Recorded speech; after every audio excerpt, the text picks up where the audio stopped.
Kani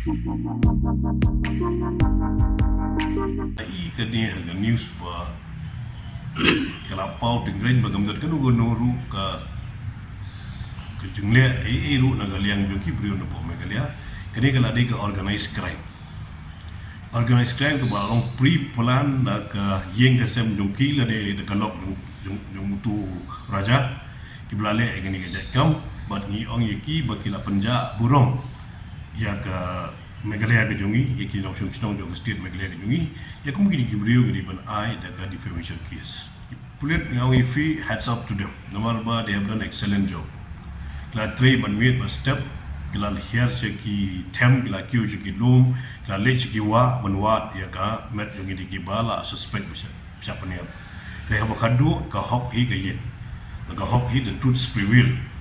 Di kemungkinan hi ki Jai beliau di penjak burung yang state Meghalaya dia ban ai tang bating itu turu dia ban ai ke defamation case marba din balalap yang jing sisaru udang keno hi bade ki pulit dengan Meghalaya bade ki beliau dengan Meghalaya itu tuli ban ai be individually ru dia ban ai defamation case kamu gitu jai dulu kau bagi kan madu mensua ke MRSSE kau ini ki ba piang ha la dangi implement apa state Meghalaya ke jungi Titang kat ni aku aman ong ru ba kumu filatip ba ka Meghalaya jungi ke bapau ha apo ka ban promote ke tourism bobun ha ki hajar mut ki turis ki wan ke Meghalaya ke jungi tigi kwa apa la dangi .com ke entry point ru bala dangi .com gunu ga bangila ban pek hai kita wan juga kai pot hai share di Meghalaya ke jungi kadi benong jaga ke bawan ke sultanat Ambil gendong ke bawa pencutom yaki nong let nong wan ke bawa siapa ke state Meghalaya ke jungi.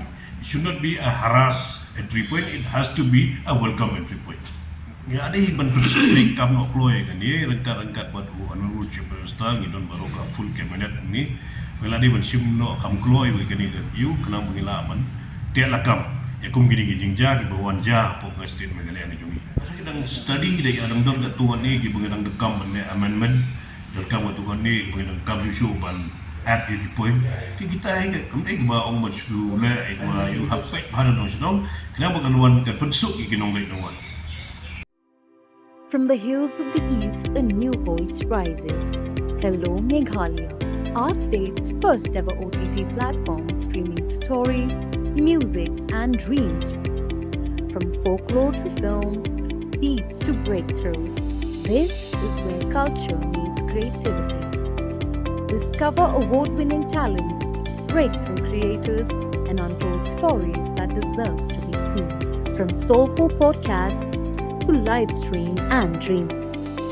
This is your stage, your spotlight. Hello Meghalaya. Your story starts here.